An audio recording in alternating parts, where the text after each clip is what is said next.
The poem's name is Keep Going, and this poem was written by Edgar Albert Guest. Now he was an American poet.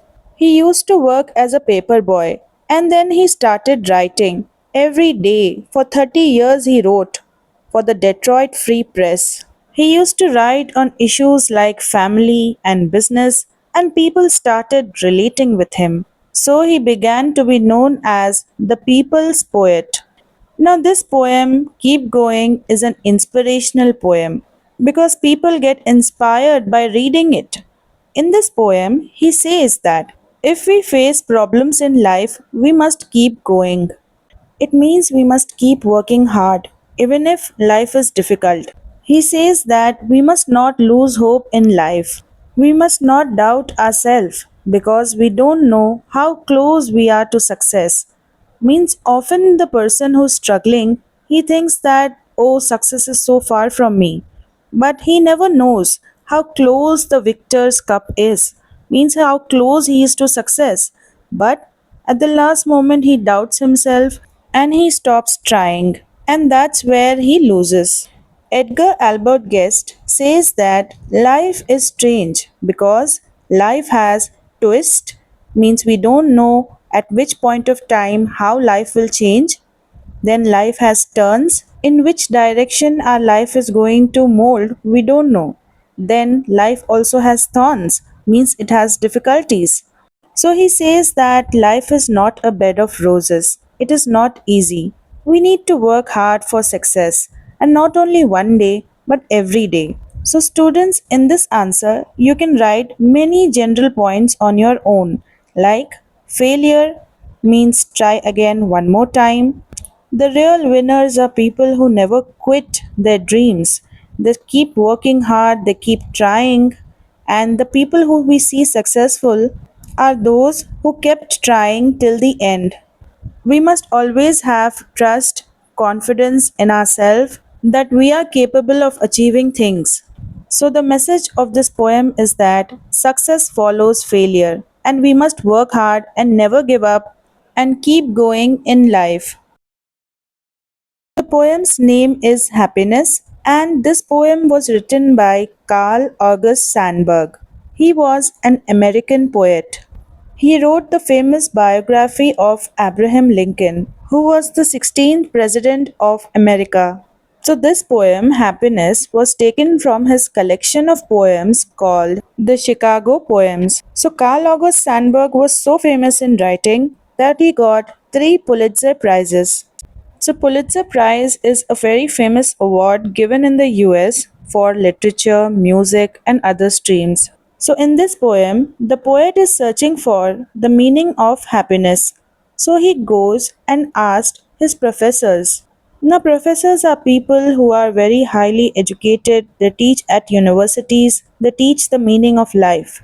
And he also goes to the executives. Now, executives are people who boss the work of thousands of men in a company. So, they are also very highly knowledgeable people. So, when Carl August Sandburg asked them, can you tell me the meaning of happiness? So, they looked at him as if he was cracking a joke.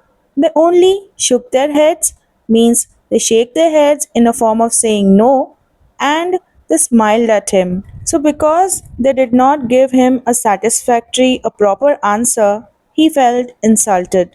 Then one Sunday afternoon, the poet, he was wandering, means roaming here and there on the Des Plaines River. It's a river in the US. Over there, he saw a group of Hungarians under a tree with their wives and children. Now, who are Hungarians? Hungarians are people from the country Hungary that is situated in the Europe, and these people from Europe they came to America with their families to work here, and they are just ordinary people. So when the poet saw these Hungarians enjoying life with their families, and they have only two things in their hands, that is a keg of beer and an accordion. Now, keg means container, so a container of alcohol, and accordion means a musical instrument. So, they have only these two things in their hand and they look very happy. The poet immediately understood the true meaning of happiness after seeing them. So basically, the poet doesn't want to tell that alcohol or musical instrument give happiness. He wants to tell that being with the family and enjoying life, this is true happiness. So the message of the poem is that happiness is living in the present moment. Means what you have in present with you, that is real happiness. When you think about the past, you think about the past problems. When you think about the future, again you'll be worried about the future. So what you have in present, just enjoy that. So keeping our family close to us is true happiness. So real happiness is not in money, fame or success, but being with your loved ones. The poem's name is The Beggar, and the original name of the poem is Bichagaru. This poem was written by Dr. Ammangi Venugopal. He is from Alampalli village, which is near Hyderabad. He has written many essays, playlets, and short stories. He studied doctorate from Osmania University. He won the Kaloji Narayana Rao Award in 2015 and was awarded by the government of Telangana. In this poem, The Beggar, he talks about the bad condition of farmers. He says that farmers are people who work day and night and they feed millions of people, but their own stomach is always empty. He says that a farmer is known as Annadata, food giver. The problems of the farmers are that they have dusky eyes, means they have extreme dark circles under their eyes. They have a hunchback, means their back is bent towards the forward forever because they are lifting heavy weights. They have blood tinged footprints, means when they walk, they leave behind blood marks because their hands and feet have deep cuts in them. The condition is so bad that they have to come on the street and beg. But a farmer's condition was not always like this. Earlier, the farmer used to get minimum support price from the government, means a price on which they can sell their crops so that they can feed themselves also. And the government used to provide money for pesticide, which is a medicine that is used to get rid of insects from the plants, and also money for agro machines, means agricultural machines. So earlier there was some help from the government, but suddenly when these modern businesses arrived in the market, the government stopped the help that was given to the farmers. Now they do not get seeds for cheap. No money for fertilizers, means to help the plant grow, fertilizers are used. Now that money is not there. Then electricity tools, and there is no MSP, minimum support price, given to the farmers at which they can sell their crops. So their life has become very difficult. So the poet says that when we are having a hot rice meal at home and suddenly a beggar knocks at our threshold, means door, we must not ignore him because he is not a beggar, he is our very own farmer. The message of the poem is that we should understand the pain of farmers and bring friendly solutions to their problems. The poem's name is The Noble Nature. The word noble over here means someone who has all the qualities. He is brave, he is confident, he has a helping nature. So, this poem was written by Ben Jonson. Now, Ben Jonson is known as the most popular English dramatist after William Shakespeare. Ben Jonson's famous works are Comedy of Humors and Every Man in His Humor. Humor means that when you talk, you can make others laugh during your talk. That is called humor. We say, right, you have a good sense of humor, like that. So, in this poem, Ben Jonson is comparing man to two things, two symbols from the nature, that is, an oak tree and a lily flower. Now, the oak tree, it lives a very long life, a 300-year-old life. But when it dies, it falls down like a log. Log means a piece of wood without any moisture. It is dry and it is bald, means it is without any leaves. and it does not give any fruit or any flower during his life of 300 years. So, because it does not give anything, that's why the poet Ben Jonson says that the oak tree does not have noble qualities, means it is not giving something to others. So, students, the poet over here does not think about oxygen, means logically he's not thinking. He's only thinking about the giving and not giving nature of plants. Then he talks about the lily flower, which has a life of only 1 day. It lives a very short life. It blooms in the month of May in the morning and it withers, it dies by the night. But even though a lily lives a very short life, still it gives something to others. That is, it attracts people with its beauty and it also spreads sweet smell in the garden. And even after a lily dies, still its sweet fragrance, sweet smell is all across the garden. So the lily flower, according to the poet, has noble qualities, means it gives something to others. The poem tells us to make life useful and meaningful. The poet wants us to live our life like the lily flower and not like the oak tree. So, in this poem, he says that in small proportions, in small things, we see beauty and for a very short time. The message of this poem is that quality matters but not quantity, means how much or how long you live that doesn't matter. Your quality, what you do for others, that matters. A truly good person is kind and useful to others. The lesson's name is Father Dear Father and it was written by Raj Kinga. He was the editor of the Hindu newspaper. So, in the same newspaper, this letter was published like an article. And this was a letter written by Rahul. Now, this boy was imagined by Raj Kinger that there is a boy who writes a letter to his father, but he couldn't send it. So, Rahul wrote a letter to express his mental pain. He writes a letter to his father because his father scolded him as Rahul lost a quarter mark in the English exam, and because of that, his first rank in the class came to the second. So Rahul wrote this letter in four conflicting points. Conflicting points means such points on which you can have a discussion. The first point was father and grandfather.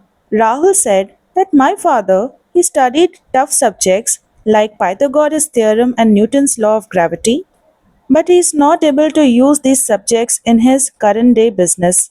So these two topics are science topics, but they are referred to as subjects in this lesson. Then he compares his father's life to his grandfather's life. That grandfather, he enjoyed his childhood. He plucked guavas from the trees, he cooked in the jungles, but still he completed his formal education. Then, did the world turn topsy turvy, means upside down, in 70 years? Because my grandfather is 70 years? The second point Rahul wrote in his letter was about mother and grandmother.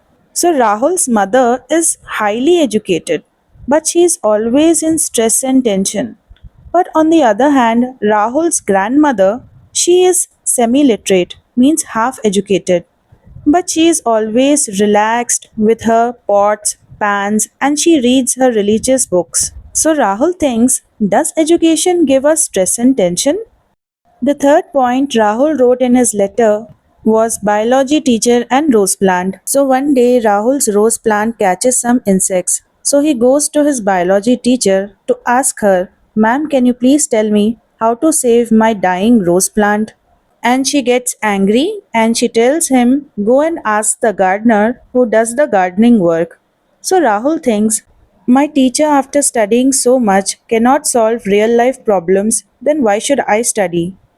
Now, the fourth point Rahul mentioned in his letter was about the attitude of teachers. During Rahul's time, teachers didn't want to change the teaching style and always were in attitude. They didn't want to change at all for the students, even if the student doesn't understand something.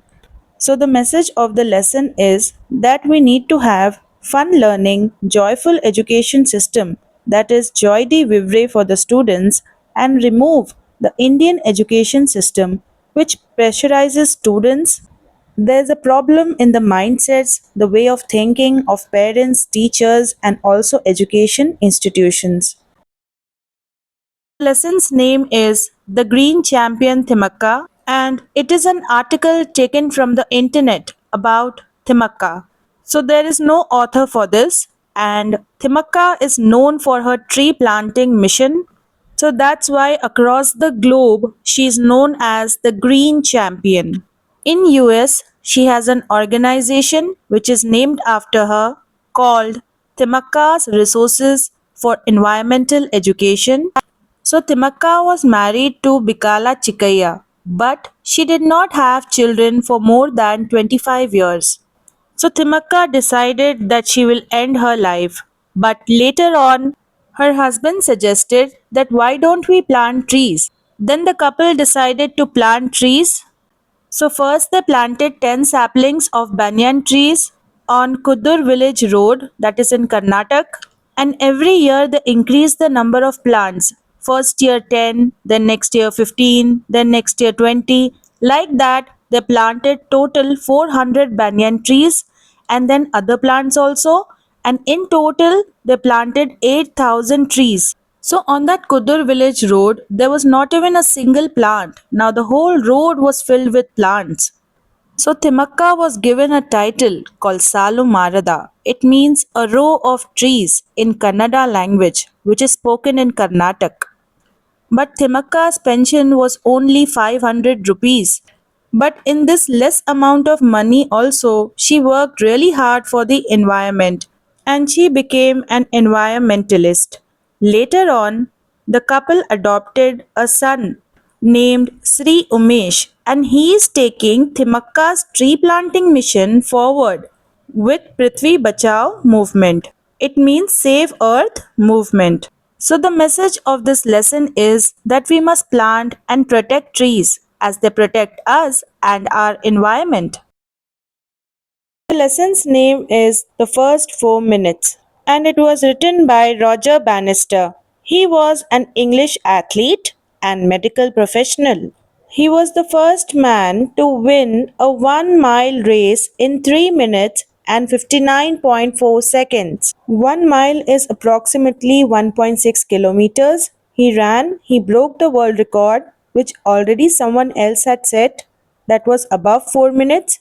So Roger Bannister won this race in Amateur Athletic Association, and this association is in Oxford University, and he won this race on 6th May 1954. And when he won the race, there were 1200 people watching the race. So Roger Bannister wanted to break the record of Gunder Hag of Sweden. He was a man from the country Sweden, and he had set the world record of winning this 1 mile race in 4 minutes and 1.3 seconds in the year 1945. So there were many athletes who tried to break this world record in 1950s, but they were not able to. But in 1954, Roger Bannister broke this record in 3 minutes and 59.4 seconds. So Roger Bannister says that it was his own decision to quit his medical profession and practice for so many years, almost 9 years of his life, to participate in this race. During the race, Roger Bannister got nervous and worried, but he heard his teacher's voice, his coach Franz Stampfel's voice saying relax. Then Roger became calm and he won the race, and after winning he felt supreme happiness, means a lot of happiness, and he also felt free from the athletic burden. The message of the lesson is that if we work hard with willpower, then we can get success. You can write other models over here like we must believe ourselves, we must work hard, we must be consistent. The lesson's name is Box and Cox, and it is a one act play. Now, what is a one act play? A one act play is a short drama that has only one act. In simple words, it is a small play that has only one main story and it happens in one place. It takes place in a short time and it has only a few characters. So, this one act play, Box and Cox, was written by John Madison Morton. He has written many one act, two act, and three act plays. And because of this, many talented artists got a chance to participate in these plays and show their real talent. So, in this story, there are three main characters. First character is of Mrs. Bouncer. She is a greedy landlady who has a lodge room. What she does is that she rents it to two people at the same time without even informing them. She thought that they will not know and she will get double rent for just one room. So one day, Mr. Box, this is the second character, he works as a printer at night. So he comes to Mrs. Bouncer saying that he wants the room on rent and he says that he is going to use the room only during the day as he works at night. Then later on, Mr. Cox, another character, this is the third character, he comes to Mrs. Bouncer saying that he also wants the room on rent. So Mr. Cox said that during the day he works at a hat shop and he will use the lodge room only at night. So Mrs. Bouncer became greedy and she also gave Mr. Cox the same room on rent. She wanted double rent and she thought both of them will never know because they use the room at different times. But strange things happened in the room. Like Mr. Cox, during the day, he notices that the candles are melting very quickly. The coals are disappearing and the bed looks used. There's also tobacco smell in the room, even though Mr. Cox doesn't smoke. And then later at night, Mr. Box, he also notices that the coals are finishing very quickly when he is the only person using it. The candles also look used. And one day, Mr. Box, he keeps bacon, meat of pig, on the grill for cooking and later leaves the room. Then during the day, Mr. Box enters the room and he sees bacon on the grill. He wanted to cook something, so he eats the bacon and keeps the mutton meat on the grill and he leaves the room. And later at night, when Mr. Box comes, he sees that on the grill there is no bacon but there is mutton. So Mr. Box eats the mutton. Now Mr. Box and Mr. Cox think that Mrs. Bouncer is interfering in their room when they are not there. So they complain to Mrs. Bouncer. But Mrs. Bouncer, she makes excuses. She hides the fact that two men are using the same room. Mrs. Bouncer takes help of Tilly, who is the housemaid. So when each of them left the house, she used to clean the room and make it proper so that they don't doubt that someone else is also living over here. One day, Mr. Cox doesn't go for work, and Mr. Box enters the room, and both of them get into a fight. And then Mrs. Bouncer had to reveal the truth that she was using wrong ways to earn more money. In this play, Mrs. Bouncer is called a venerable female, means a female who is respected because of her age. Mr. Box and Mr. Cox laugh at the situation and agree to share the room. So, the message of the story is that we must not use unethical methods, means wrong or deceptive ways to earn money.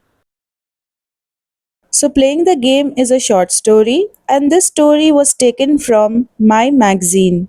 It was written by Arthur Mee. He was an English writer and journalist. This story is about a boy named Alan who loves to play cricket and he learned bowling from his father. His father trained him for that. One day, Alan gets selected in the school cricket match and his father promised him to buy him a new bicycle if he won the match. Alan's mother was also excited. On the day of the match, Alan could not reach on time because he helped an old man on the way. He met an old man who was about to fall down due to a loose stone on the road. The old man asked Alan, "Can you help me reach my home?" So Alan said, "Yes." "Where is your home?" He said, "Up the hill." So Alan knew that he was getting late for school, but still he decided to help this old man. Alan waited for someone else to come and help. Later on, a policeman comes and he helps the old man. Now Alan is free. He rushed towards his school and he reaches late. He sees that there is another boy named Harold Banks who was playing the match in his place. Then Alan became sad that someone else was playing in his place. He returned home. On his way, he was thinking that he will not get the bicycle now, as father had promised that if he won the match, only then he'll get it. But Alan didn't get a chance to play the match. When he returned home, he was surprised to see a new bicycle at home. So the police officer had informed Alan's father about what had happened, and his father felt proud of him and he got him a new bicycle. Next day, everyone at school gave him three loud cheers. But how everyone came to know at school, that is still a mystery. So, the message of the story is that we should do the right things at the right time and always help others and do good work because good work is always rewarded.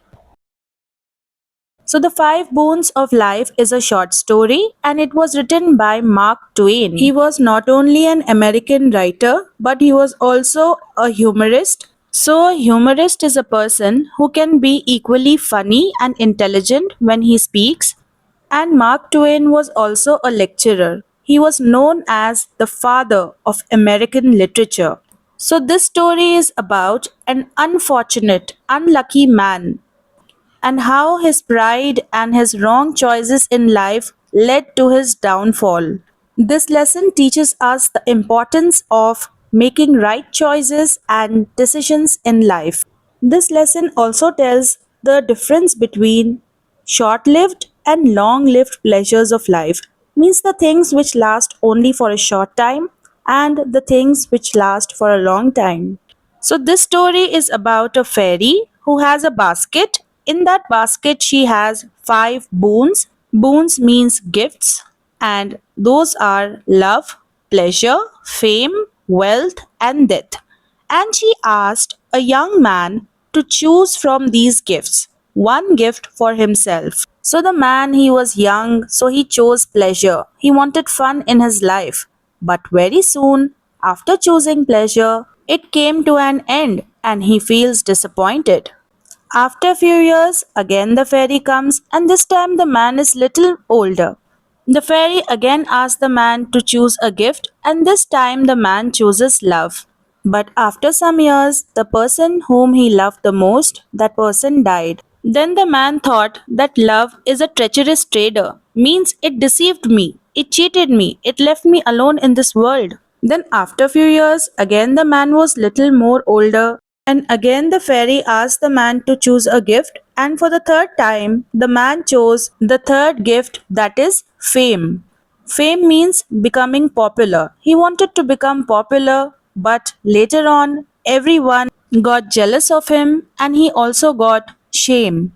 So this man kept on making wrong choices, but each time the fairy saw that the man is making a wrong choice, she gave a gesture, means an expression of sadness, and she sighed.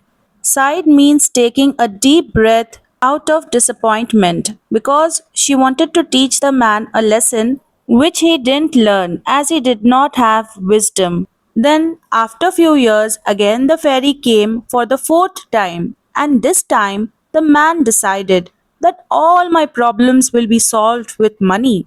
So he chose wealth, thinking that all his problems will be solved and he will live a luxurious life, means a rich life. But later on, the man becomes poor. He's sitting alone in a dark room in an attic and he has become older. Now the man decides that this time the fairy will come, I am going to choose death and I am going to get rid of all the wrong choices I made in my life. This time, for the last time, the fairy comes, but she came only with four gifts. The man begged her, please give me death. But the fairy says, I already gave death to an innocent child. I cannot give you death. So the man realizes that the five boons of life are not really gifts because hidden behind these gifts was pain, grief means sadness, shame, and poverty. So the message of this story is that we must take wise decisions as we are responsible for our own choices and their results in future. So, this story, The Dinner Party, is a short story and it was written by Mona Gardner. She was an American author. This story was published in the Saturday Review of Literature in 1941, that is before independence. So, in this story, there is a colonial officer and his wife who host a dinner party and they invite 20 guests. The guests are army officers, government officials with their wives and children, and American naturalist. So, naturalist is a person who observes nature and animals. He knows about their behavior. So, in this dinner party, there was a debate, an argument between a young girl and a colonel. The colonel said that women have not progressed in life and they still get scared by seeing a rat and they lose self control, means they have less nerve control, he wants to say. But the girl said that women have progressed in life and they have better self control now. So she meant that women are brave now. So, when everyone's attention was at this debate between the girl and the colonel, the American naturalist, he suddenly noticed a strange expression on the face of the hostess, that is Mrs. Wines. So, Mrs. Wines, she calls the waiter by a hand gesture and she tells something in his ear, and the waiter's eyes become very wide, means very big, and he quickly goes into the kitchen and he brings a bowl of milk and keeps it outside in the veranda. So, veranda is the outside part of the house where you have the roof but you do not have rooms. So, when the American naturalist saw this, he realized that there is a cobra, a snake in the party. So, he starts searching for it. And he found the snake under the table. But he didn't want to create panic in the party. Panic means that everyone will become scared and run here and there and they'll not know what to do. So instead of scaring everyone, he decides that he is going to play a game of 300 seconds, that is 5 minutes. So the game is that all the guests have to be statue for 300 seconds and if they move, they will have to pay 50 rupees as punishment. So everyone became statue for 300 seconds and later when only 20 seconds were left, the snake came out from under the table and went outside towards the bowl of milk kept in the veranda. At this point, the American naturalist quickly goes and locks the door. So everyone starts praising him that see, he's a man and he's so brave. Then the American naturalist, he went and asked Mrs. Wines, but how did you know that there was a cobra, a snake in the party? So Mrs. Wines replied that because it was crawling over my foot. So this proves that Mrs. Wines was the true hero as she showed better nerve control.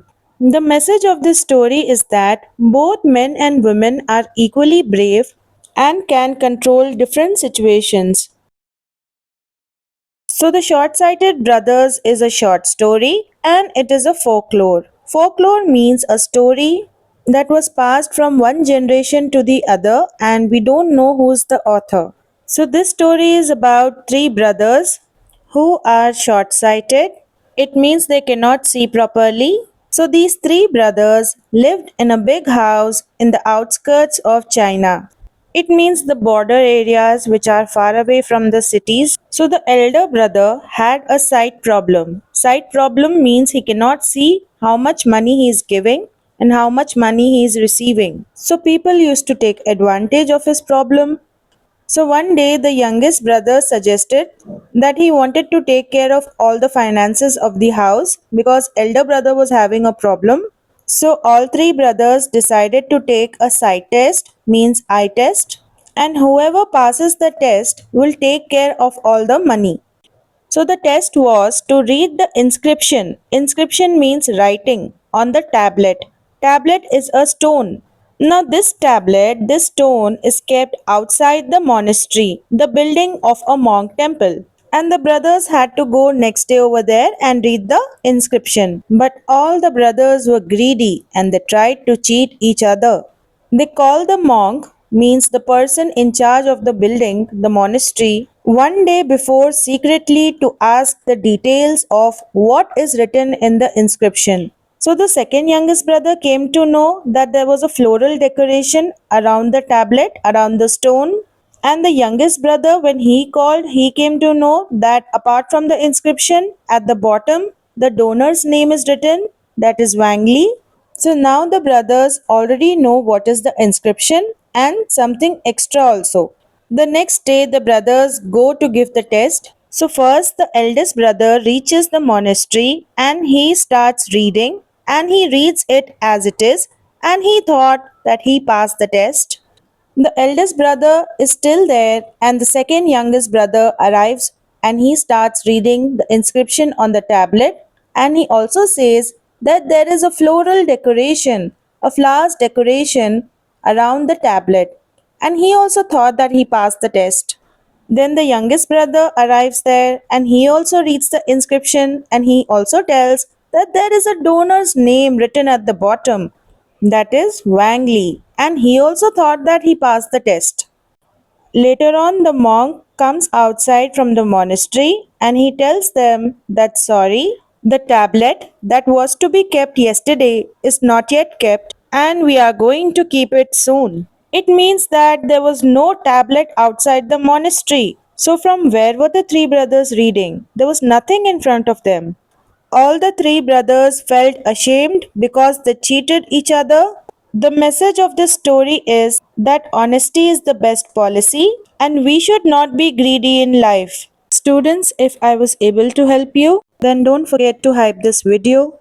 And if you want easy notes, then contact me on my Telegram ID and do check out the playlist that I gave in the comment section and hit the bell icon to get notified for my next upcoming video.